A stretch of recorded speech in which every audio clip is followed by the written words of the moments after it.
శ్రావణ మాసంలో శ్రావణ శనివారాలు కూడా ఎంతో అద్భుతంగా జరుపుకుంటూ ఉంటాం. అవును. అయితే నారాయణ్ణి కొలవాల్సిన విధి విధానాలు ఏంటి అని అంటారు? నారాయణ ఆరాధన మీరు అడుగుతున్నది. ఏ ఇంట నారాయణ ఆరాధన జరిగితే ఆ ఇంట లక్ష్మీదేవి స్వయంగా కొలువై ఉంటుంది.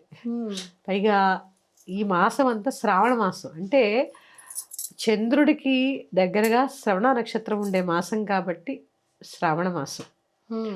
ఈ శ్రావణ మాసంలో మామూలుగా చేయవలసినటువంటి విధి విధానాలు ఏంటి అంటే శ్రవణం, ఎక్కువగా వేదాలు వినడం చాలా విశేషం. వేదాలను ఉచ్చరించడం, స్తోత్రాలు చదవడం ఇవన్నీ కూడా చాలా విశేషం శ్రావణ మాసంలో. ఎందుకంటే ఈ మాసం పేరే శ్రవణం. ఆ తర్వాత ఈ శ్రవణ నక్షత్రము సాక్షాత్ శ్రీ వెంకటేశ్వర స్వామి వారిది. ఈ శ్రవణ నక్షత్రానికి అధిపతి శనీశ్వరుడు. ఆయన శనివారం. అయితే ఇప్పుడు శని రెట్రోగ్రేడ్ ఏదో అంటూ ఉన్నారు కదా, సో ఎలాంటి ప్రభావం ఉన్నా నారాయణ్ని కొలిస్తే తప్పకుండా శనివారం నాడు వెంకటేశ్వర స్వామి ఆరాధన చేస్తే వెంకటేశ్వర స్వామి వరం ఇచ్చాడు. ఎవరైతే నన్ను ఆరాధన చేస్తారో శనివారం నాడు ఆ ఇంట వారిని శని బాధ పెట్టడని చెప్పి ఆయనే వరం ఇచ్చాడు.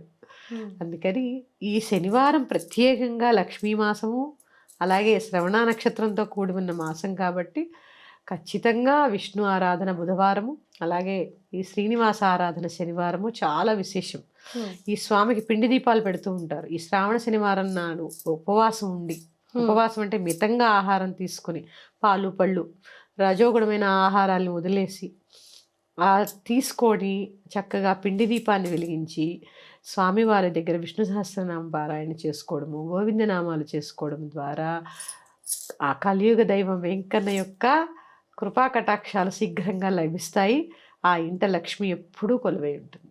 అమ్మ, ఇది ఒక తెలివి లేని ప్రశ్నలాగా నేను అడుగుతున్నానేమో నాకు తెలియదు, కానీ అంటే వెంకటేశ్వర స్వామికి 7 నంబర్ ప్రీతి కాబట్టి మరి ఇప్పుడు ప్రారంభించే ఏ పూజ ఏ వ్రతమైనా కానీ మరి 7 వారాలు చేయాలి అని అంటారా? ఎలా? అలా ఏం లేదమ్మా, శ్రావణ మాసంలో 4 శనివారాలే ఉన్నాయి. నువ్వు కావాలంటే ఎన్ని శ్రావణ మాసం అయిపోయిన తర్వాత కూడా చేసుకోవచ్చు. కానీ మనం చెప్పుకుంటుంది శ్రావణ మాస విశేషం కాబట్టి, శ్రవణ నక్షత్రం శ్రావణ మాసంలోనే ఉంటుంది కాబట్టి ఆ 4 వారాలు చేసుకుంటే మంచిది.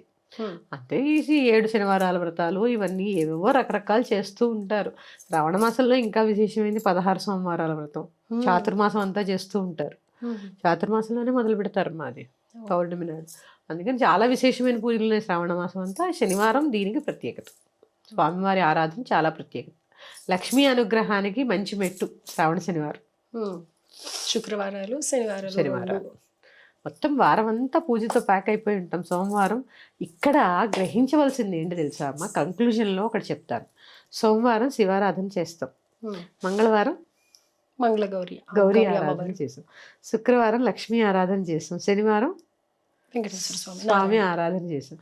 అంటే చూడండి, దంపతులు ఇద్దరిని కూడా మనం పూజించుకుంటాం, విడివిడిగా ఎక్కడ ఉండదు. అందుకే మనకు సోమవారం మంగళవారం బుధ గురు శుక్ర శని ఎందుకు వరుసగా ఉన్నాయి అంటే ఇందుకే పంచాయతనాన్ని కూడా అనుకోవచ్చా మరి? అలా అంటే పంచాయతనం కాదమ్మా, పంచాయతనం అంటే ఆదిత్య అంబిక విష్ణు గణనాథ మహేశ్వర అనుకోవచ్చు. అంటే ఇంకా తర్వాత వచ్చేది గణపతి ఆరాధన, అక్కడి నుంచే మొదలమ్మా అసలు. గణపతి, అమ్మవారు, తర్వాత శివుడు, తర్వాత విష్ణుమూర్తి, మాఘమాసం. అందుకని చక్కగా దంపతులు ఇద్దరిని కూడా మనం చక్కగా పూజించుకుంటున్నాం కాబట్టి హాయిగా ప్రశాంతంగా పూజ చేసుకోవాలి. అలాగే అమ్మ. శ్రీమాత్రి.